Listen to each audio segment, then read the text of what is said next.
Hello दोस्तों, आपका स्वागत है आपके इस अपने अरब इन्फो हिंदी यूट्यूब चैनल में। आज मैं आपको कुछ ऐसे इन्फॉर्मेटिव टिप्स दूंगा जो गल्फ कंट्री आना चाहते हैं और मेनली जो बहरीन कंट्री में आएंगे। जो बहरीन कंट्री आने की सोच रहे हैं तो यहाँ के कुछ रूल्स है, कुछ नियम कानून है, वो अपने माइंड में ज़रूर सेट करें कि हाँ ये है, इसके अगेंस्ट नहीं जाना है। और ये मैं बहुत इन्फॉर्मेटिव ऐसी वीडियो बनाता रहता हूँ, गल्फ की वीडियो बनाता रहता हूँ, गल्फ से रिलेटेड आपके लिए बहुत इन्फॉर्मेटिव है। तो आपको ऐसी वीडियो अगर जाननी है तो जो नए व्यूवर्स हैं वो सब्सक्राइब ज़रूर करें। और वीडियो आपको लग रही है कि हाँ यूज़फुल है तो इसको लाइक भी करें, शेयर करें, ताकि मैं और वीडियो ऐसी बनाऊँ। और आपके दिमाग में कुछ आ रही है कि हाँ मुझे ये वाली वीडियो इसकी ज़रूरत है यार, ये वीडियो होना चाहिए, ठीक है, वो आप कमेंट सेक्शन में डालें, मैं फिर उसकी वीडियो बनाऊँगा। ठीक है, तो मैं आपको कुछ ऐसे बहुत इंपॉर्टेंट टिप्स देने वाला हूँ। तो चलिए चलते हैं वीडियो की तरफ।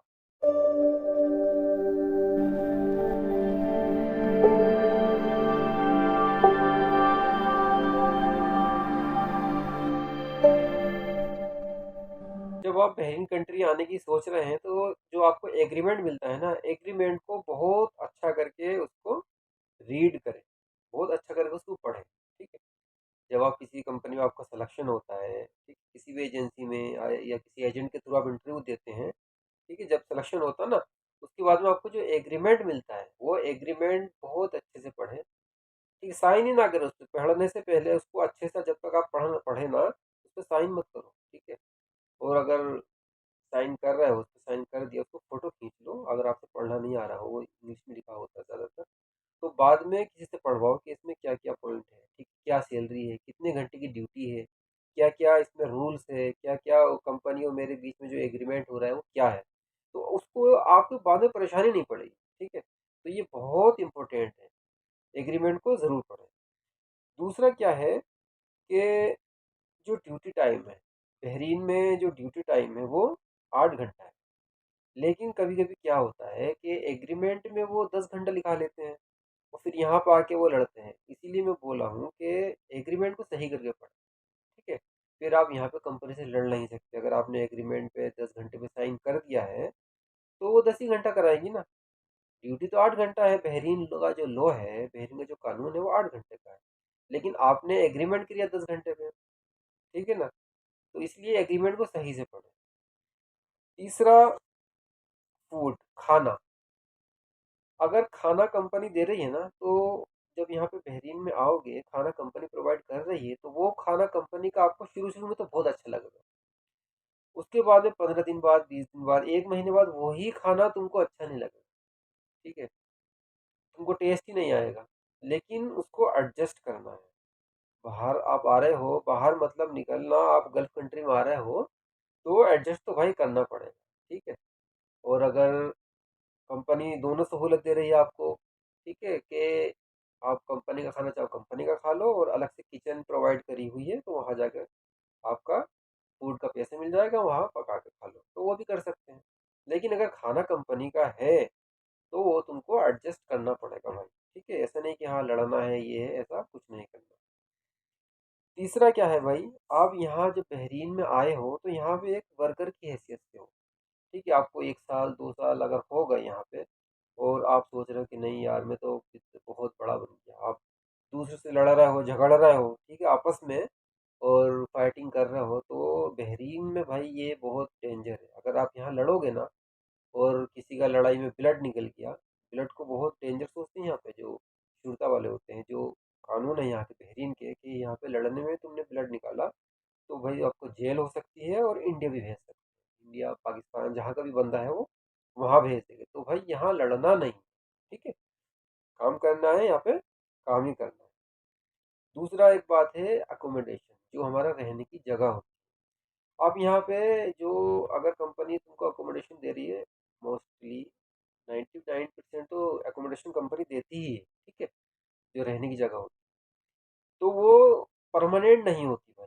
कभी-कभी 6 महीने में, 1 साल में आपको चेंज भी करनी पड़ सकती है वो। तो ये नहीं सोचना कि हाँ, ये मेरा अकोमोडेशन है तो वो यहीं रहेगा, वहाँ से ये सोच के मत आना कि एक ही जगह हम रहेंगे, ठीक है?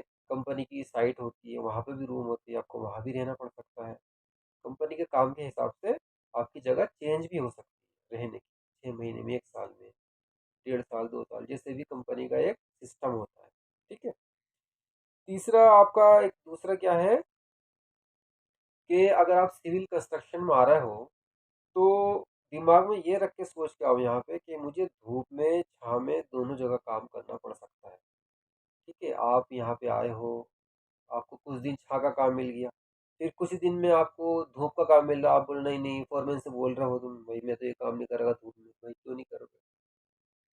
सिविल कंस्ट्रक्शन का मतलब क्या है? आपको दोनों जगह काम करना पड़ सकता है, धूप में भी, छाँव में भी, ठीक है? धूल में भी हवा बहुत चलती है इधर, बहरीन में हवा बहुत चलती है, लेकिन सेफ्टी होती है पूरी। गूगल्स है, चश्मा पहनते हैं, हेलमेट है, ग्लव्स है, सेफ्टी शूज़ है, ठीक है? आपको पूरा सेफ्टी मिलेगा, उसके हिसाब से आपको काम करना पड़ेगा। फिर इसके बाद है आपका सैलरी का प्रॉब्लम, ठीक है?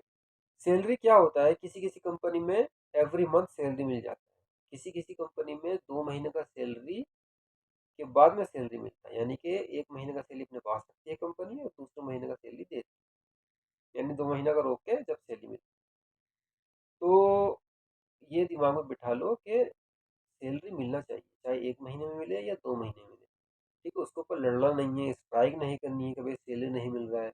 और कुछ एक बात और है, बहुत इंपॉर्टेंट बात है, कुछ पुराने बंदे ऐसे होते हैं कंपनी में कि वो तो फेस पे आएँगे नहीं, ठीक है? वो आपको पुश करेंगे कि भाई देखो कंपनी सैलरी नहीं दे रही है, आप बोलो, ऑफ़िस में जाके बोलो, ये करो, वो करो, खुद नहीं बोलेंगे, तो उनकी बातों में भाई नहीं आना है, ठीक है? काम करो, सैलरी मिलेगी, ठीक है? लड़ना झगड़ना नहीं है कि हाँ, ये है, वो है। 1 महीने भी रोक सकती है कंपनी सैलरी, 2 महीने भी रोक सकती है, ठीक है? इसके बाद आपका क्या है, आप यहाँ पे अगर बहरीन में आने की सोच रहे हो, तो ज़्यादा से ज़्यादा कोशिश ये करें कि हम वर्क वीज़ा पे आएँ, ठीक है? वर्क वीज़ा मतलब कंपनी की वीज़ा लेके आएँ। विज़िट वीज़ा पे ना आएँ, विज़िट वीज़ा पे जो है ना रिस्क होता है। यहाँ पे आप आओगे, विज़िट वीज़ा पे आए हो ना, आप फिर ढूँढोगे, जॉब ढूँढोगे, जॉब मिले, नहीं मिले, वो बहुत बड़ा रिस्क होता है। और अभी बहरीन का कंडीशन भी थोड़ा ऐसा ही है कि आप कंपनी की वीज़ा पे आओगे तो आपकी टेंशन खत्म है कि हाँ, कंपनी की वीज़ा है, हमको कंपनी में ही जाना है, कंपनी का काम करना है, ठीक है? आपका ये क्लियर हो जाता है, तो ये है। और लास्ट में है, एग्रीमेंट को सही से पढ़ें, एग्रीमेंट सही से पढ़ने के बाद में तभी साइन करें, ठीक है? ये एक राउंड फिगर मैंने कुछ इंफॉर्मेटिव टिप्स बताए हैं जो बहरीन कंट्री आने की सोच रहे हैं। इसी तरीके की मैं गल्फ से रिलेटेड, बहरीन से रिलेटेड इंफॉर्मेटिव वीडियो बनाता रहता हूँ, तो प्लीज़ सब्सक्राइब ज़रूर करें और शेयर ज़रूर करें। आज तक के लिए इतना ही।